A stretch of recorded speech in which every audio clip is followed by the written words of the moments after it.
Everyone, and welcome to part 2 of our video lesson 2, Teaching Techniques, Teaching Large Groups. I'm Vanusa Palacio, and once again, it's wonderful to have you all back here for the second part of our video lesson. Well, in our intro session, I gave you an overview of the course, and I also talked about approaches to teaching large groups. For example, teacher-centered and also student-centered. However, as the Cultura Inglesa plataforma bilíngue, what do we expect? We expect you guys to have a student-centered approach to teaching large groups, okay? And that's what we'll be talking about in this video lesson. Well, as I've mentioned, just share the screen here with you.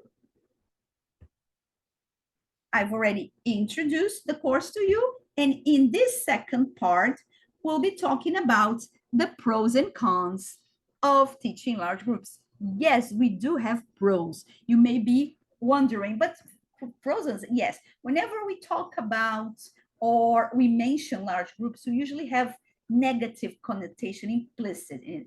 But we need to be aware that large groups have many different positive characteristics. So let's take a look at them. So the first one is related to timing and fillers. Yes, well, class time goes quicker in large groups. Activities take a longer time to set up and run. Rarely will you find yourself using all the activities you have planned.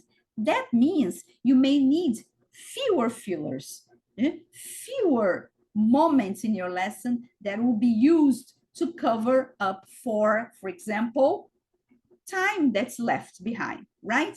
So timing and fillers are never a problem in your lesson, right?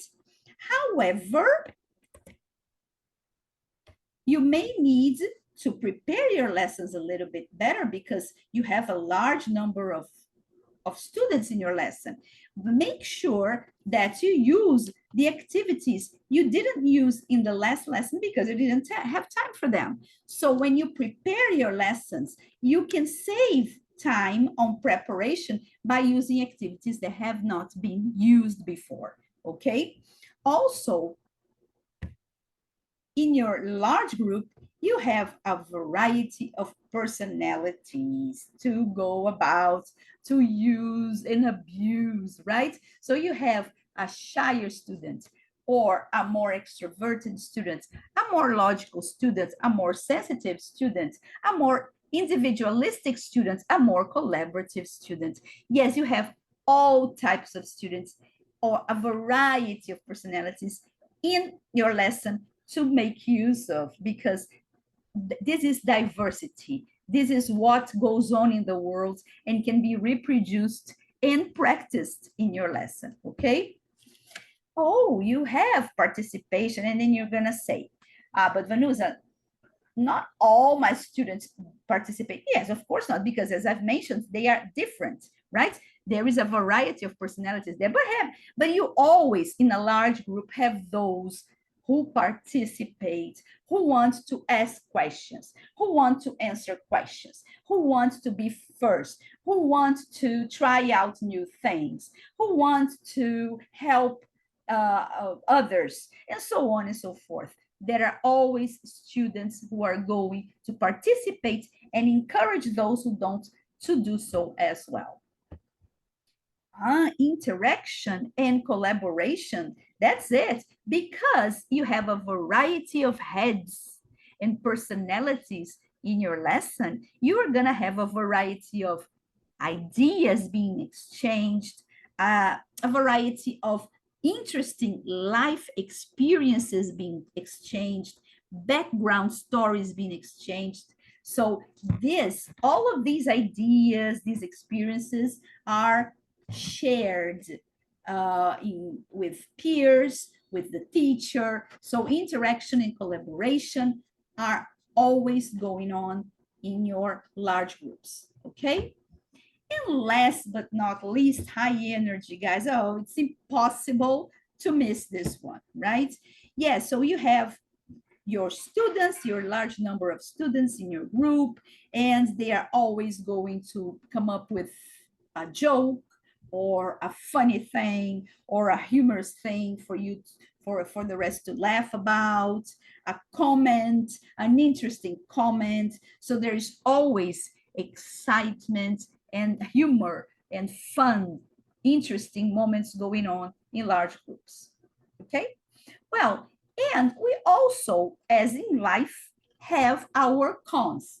And in large groups, we have intimacy, anxiety, students need or needs, marking, distractions, noise level, monitoring, space, and books and resources. And I'm going to go about each and every one of these with you. Well, when you have a large group, you have to agree with me that it's difficult at first to remember all students' names. It can take a while. You will, but it takes a while. So you may feel that you don't know your students well enough at the beginning, but you will, okay? Another point that may be a con is anxiety. Well, you may feel anxious being so outnumbered by, oh my God, I have 25 students, only me against 25. It's not against, you are with 25 students. In addition, some students may be afraid to ask questions or participate in a large class because they feel, oh my God, they're shy, they feel introverted, right? They don't want to lose face in front of the others. So this kind of anxiety may trigger lack of participation or students not wanting to interact with others. So this is something that may happen, and you may need to be aware of this so you can act on it. Okay. Another important point to talk about are students' needs. Remember, you have different and lots of different personalities and learning backgrounds and learning styles going on. So meeting individual needs can be difficult when class size is very large. So we need to find, as teachers, different ways of addressing students' needs, right? Of course, you're not going to be able to address all of them at the same time, but from time to time, right? Step by step, we can address students' needs. All right, okay? Well, marking can be a problem because, oh my God, I have 25 students and I have 25 tests, right? Or 25 assignments to correct. Well, the number of tests and assignments to correct can be time consuming. And well, you may be anxious because of that as well. However, you and the school and your assessor may need to find different assessment tools or assessment forms to deal with this number of students you need to address and correct, okay? Distractions. There are more distractions for teachers in large classes. For example, latecomers, people chatting, indisciplined children or indisciplined students, right? While you are teaching, these may be going on. And you need to be aware this may happen so that you can act on these different unexpected things that happen in your lesson, and that may be distractive to you and to your students as well. Preparation. Well, guys, you have a large number of students and you need to prepare a large number of materials, depending if you have, for example, handouts, printables to, use in a specific lesson. You may need to prepare for these things. And this demands time, right? And preparation as well, okay? Noise level. Large classes can become out of hand when students are working in pairs or groups. At times, you may feel more like a disciplinarian than a teacher.